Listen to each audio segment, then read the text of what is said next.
Hello, my name is Ethan Wood, and my current controversy is over whether the military should be able to kill animals.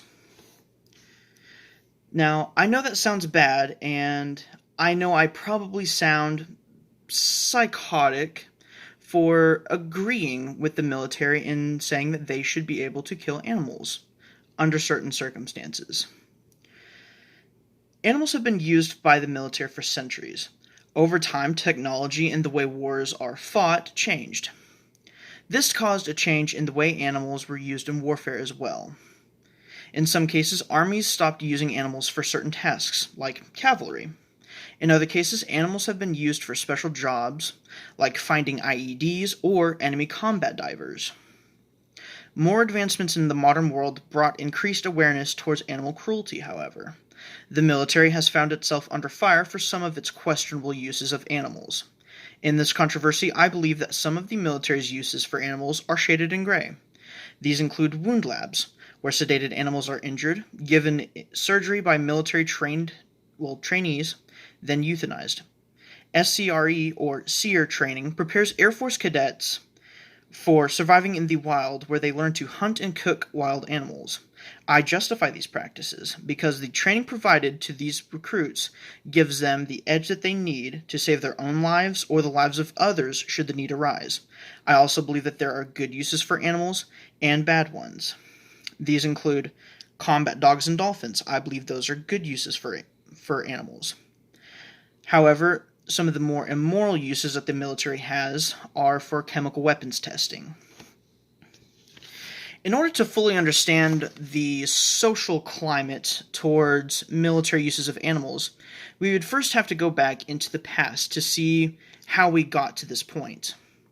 For centuries before, the larger armies of the time would typically use horses for their standard vehicle.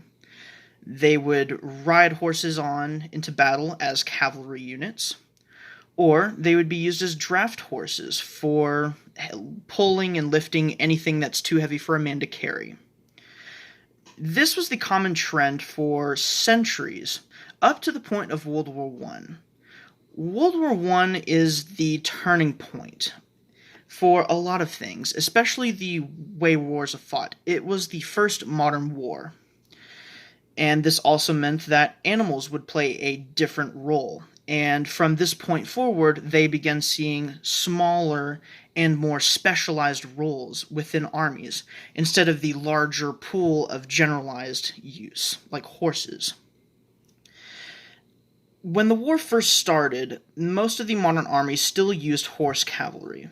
However, after charging machine gun nests and other obstacles, cavalry charges tended to sustain heavy losses, so their use was very limited throughout the war, and it was discontinued shortly after. However, horses still were used to pull stuff. They were draft horses, after all. However, after reading an article from 15 animals that went to war, I also found other uses for animals.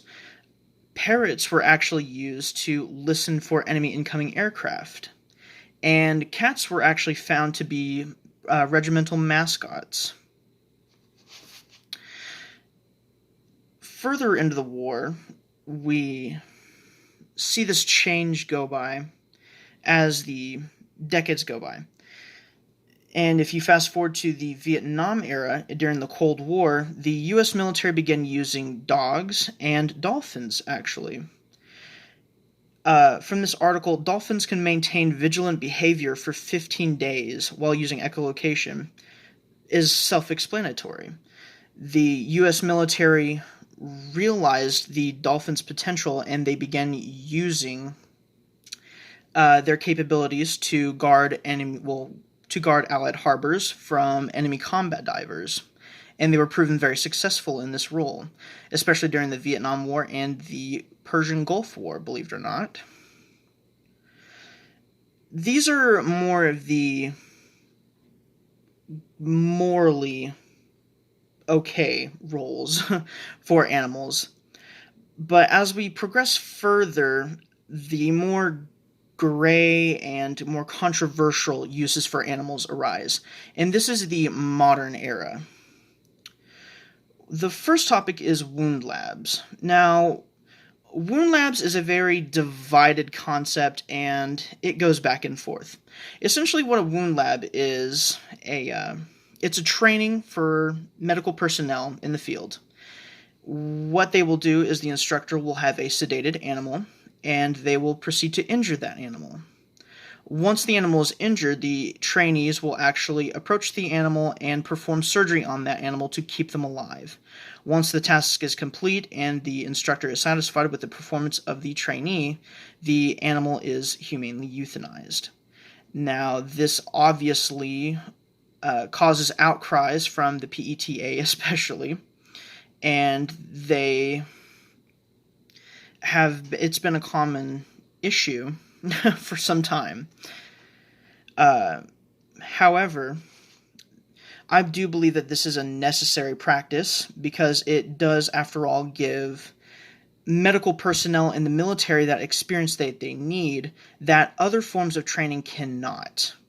You can practice on a dummy, and that may look like a human, but it is not the same.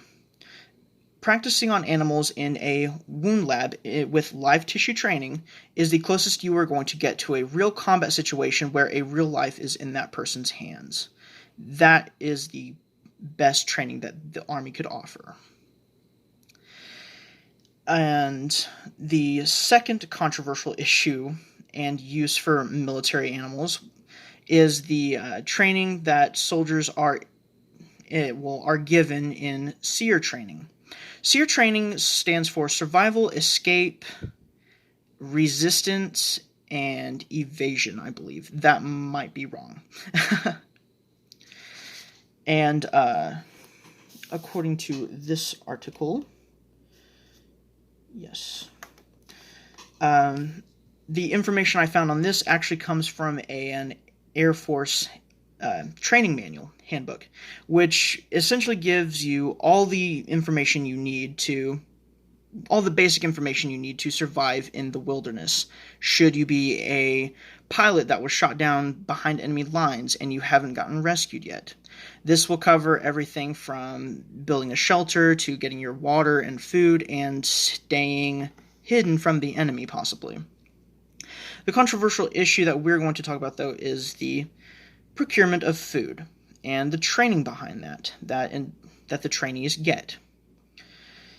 In SEER school, the trainees are taken into the wilderness and they are shown how to trap animals, hunt them, and kill them with primitive methods such as a rock. It's a very sad thing to do, but if you are thrown into the situation like that, that is likely the only tool you will have for the job. The controversy is of killing the animal and eating the animal, that some people may find that immoral and a very uncomfortable predicament. It is a very sad issue to cover. I personally would not want to kill an animal. However, if a person is in this situation, that may be the only option that they have. And the training behind it is also deemed necessary, because yes, the pilot may have the manual, and that manual may show them the basic information that they need to begin how to do this, but there's only so much you can learn from a manual such as this. Some skills require you to have hands-on experience with it in order to master that skill. Hunting is one of those skills. You need to be able to, you need to hunt before with somebody to teach you how. Otherwise, you will not know how to do it on your own, likely. Now, the PETA, the people that are against animal cruelty, have served some good arguments, and in fact, I do agree with them on some points. They actually mention chemical warfare testing on animals in their own article, and I agree with them wholeheartedly. Chemical warfare testing on animals is very inhumane, and it should never happen. And some people may argue by saying, well, chemical warfares are part of warfare. We may not use them, but we need to know the effects of them so we can counter that. That is true, but I do believe that there are more humane methods to find this. We'll find results for this effectively.